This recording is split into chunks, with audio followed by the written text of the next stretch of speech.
Hola, hola, ¿qué tal compañeros y compañeras? Qué bueno que sacaron el ratito para ver este video. Eso es una síntesis de lo que está pasando con el tipo de cambio y cómo afecta a las asociaciones solidaristas, especialmente a nuestra asociación Asemina. Así que les traemos a don Vidal Villalobos, que ya está acá con nosotros para que nos amplíe un poquitito más sobre este importante tema. Adelante, don Vidal.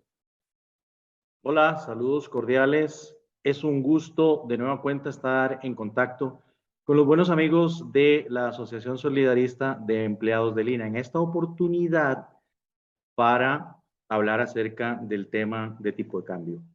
Yo soy Vidal Villalobos, soy economista, colaboro, asesoro, apoyo a la junta directiva y a varios comités, a la administración, por supuesto, de la Asociación Solidarista. Déjenme levantar unas pocas filminas que no queremos agobiarlos con un video muy extenso, pero sí lo suficientemente explicativo. ¿Qué es lo que está pasando con el mercado cambiario?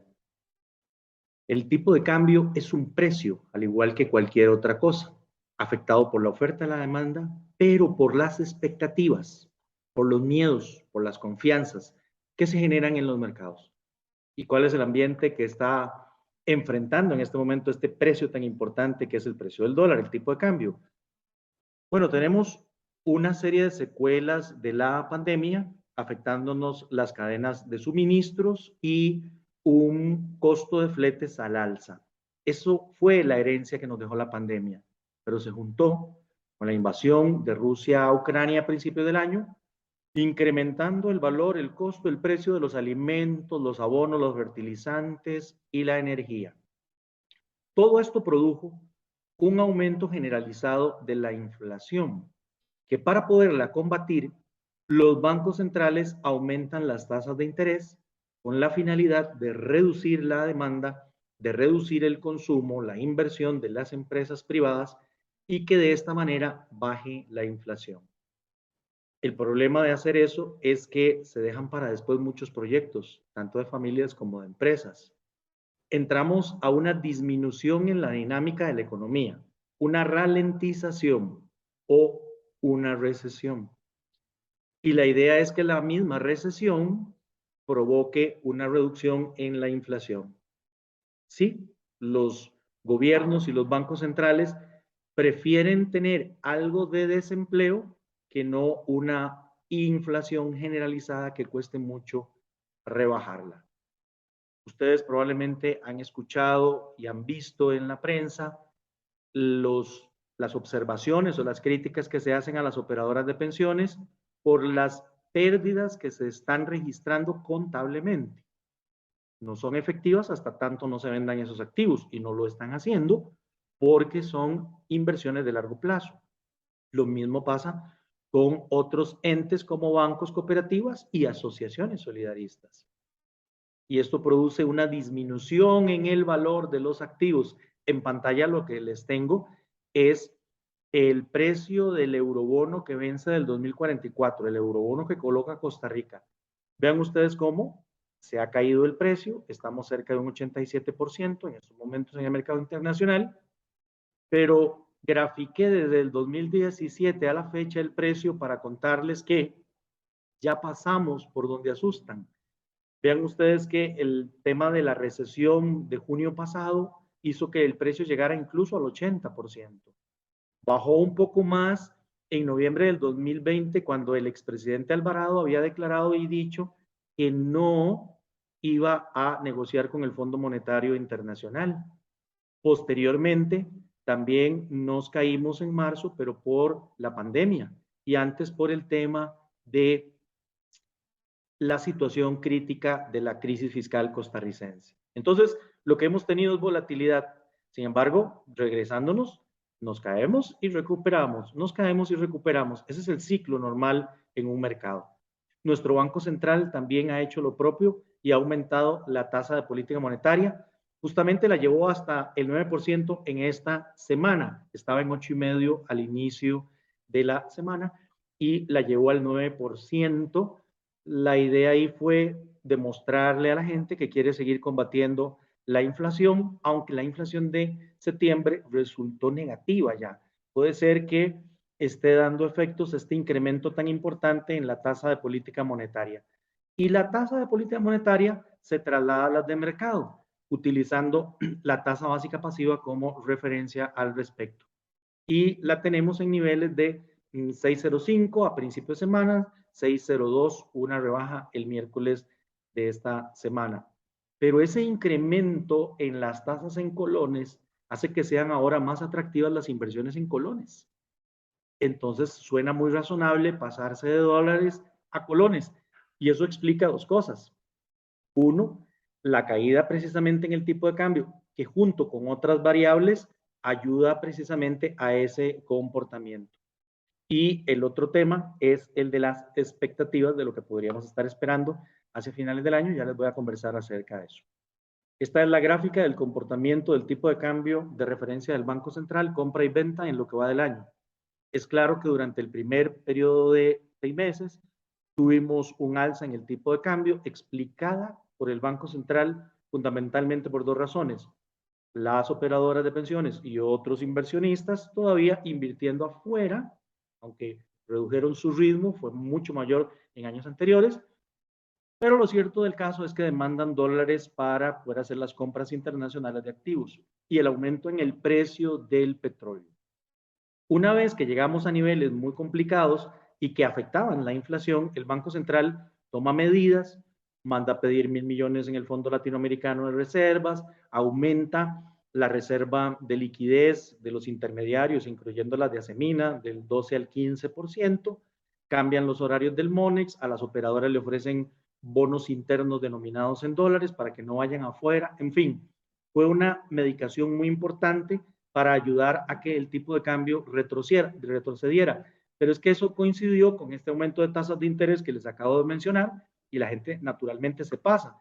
Y coincidió con esto, una rebaja en el precio del petróleo. Vean cómo el alza previa coincide con lo que estábamos viendo de alza en el tipo de cambio.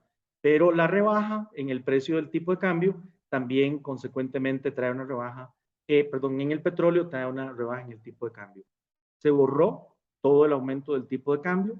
Contablemente habían unas ganancias cambiarias que se redujeron para este año, pero que se unen con la minusvalía que tenemos en los activos y eso está afectando los resultados de todas las empresas, incluyendo cooperativas, asociaciones solidaristas y operadoras de pensiones, como decíamos hace un momento atrás. ¿Qué podríamos estar esperando hacia adelante? Bueno, el hecho de que estemos en esos niveles de tipo de cambio afectan mucho a la competitividad de las exportaciones y del turismo, porque quienes nos visitan reciben menos colones, entonces les resulta un país más caro. Para poder compensar eso, tendríamos que entregarles más colones por cada dólar que traigan. O sea, deberíamos depreciar la moneda o lo que es lo mismo, aumentar el tipo de cambio. Y aunque podríamos estar esperando llegadas de dólares por turismo, por exportaciones o por colocaciones de eurobonos del gobierno en los mercados internacionales, también hay otras cosas que tomar en consideración, como por ejemplo, estamos en la época en que los empresarios pagan facturas afuera para todas las fiestas de Navidad o de fin de año más bien.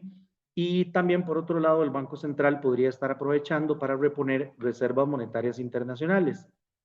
Fíjense cómo durante buena parte del año la acumulación de dólares se fue dando por el aumento en el precio del dólar. La gente quería tener dólares ahorrados en cuenta corriente, aunque no ganaran nada, solamente para ganarse también el diferencial cambiario. La caída de marzo se explica porque en marzo había que pagar impuestos, entonces se toman los ahorros en dólares, se cambian por colones, se pagan los impuestos. Pero lo que sí hemos observado es una caída consistente en esas disponibilidades de dólares en cuentas corrientes en los últimos meses. ¿Para qué? Para trasladarnos a inversiones en colones y hacer de una vez incluso las ganancias de capital para algunos que habían comprado el dólar temprano en el año a precios relativamente baratos. Estas son las reservas monetarias internacionales. Antes de que arrancara la pandemia teníamos cerca de 9.000 millones, pero en esos 9.000 millones estaban incluidos 1.000 millones de un préstamo previo que se le había pedido al Fondo Latinoamericano de Reserva y las colocaciones de eurobonos del gobierno. Todo eso iba a bajarse Se iban a gastar los eurobonos y se devolvió la plata del primer préstamo del Fondo Latinoamericano. Eso fue en enero del 2020, antes de la pandemia, no sabíamos que eso se iba a generar. Hemos utilizado las reservas monetarias internacionales y cayeron a niveles cercanos a los 6.000 millones a mitad de año. Este incremento que les estoy señalando en la gráfica corresponde a la llegada de los 1.000 millones de otra vez un préstamo que se le hizo al Fondo Latinoamericano de Reservas, y por lo menos hasta hace unas 3, 4 jornadas atrás el Banco Central no estaba acumulando reservas, ya parece ser que empezó a hacer ese proceso y estamos en niveles de 7.500. Van a aumentar con la llegada del turismo, van a aumentar con la llegada de préstamos internacionales por parte del gobierno y van a aumentar por el dinamismo de las exportaciones. Pero de igual manera estarán trabajándose en el momento en el que, entre otras cosas, el gobierno utilice este tipo de recurso. ¿Qué podríamos esperar para el cierre del año? La clave aquí está en la inflación. De reducirse la inflación, hay una caída en las tasas de interés. Si hay una caída ya en las tasas de interés, ya muchos no se van a estar moviendo de dólares a colones para inversiones. Entonces empezaremos a disminuir en primera instancia las ventas de dólares, ¿verdad? Para pasarnos a dólares, a colones, perdón. Entonces, eso estaríamos viéndolo de manera importante hacia el cierre del año. Mejoraría la valoración en las inversiones y esperaríamos un aumento en el tipo de cambio. Eso es lo que les quería contar. Les agradezco muchísimo que me pongan un ratito de su tiempo y les espero en la siguiente ocasión. Si no nos vemos, espero que pasen unas extraordinarias fiestas de fin de año. Hasta la próxima. Gracias, don Vidal. Esperamos hayan podido comprender un poquitito más sobre esta afectación al solidarismo. En Asemina siempre estamos atentos y estamos anuentes a responder todas sus preguntas. Acá les dejamos los contactos y cualquier cosita estamos a su servicio y a la orden. Hasta luego.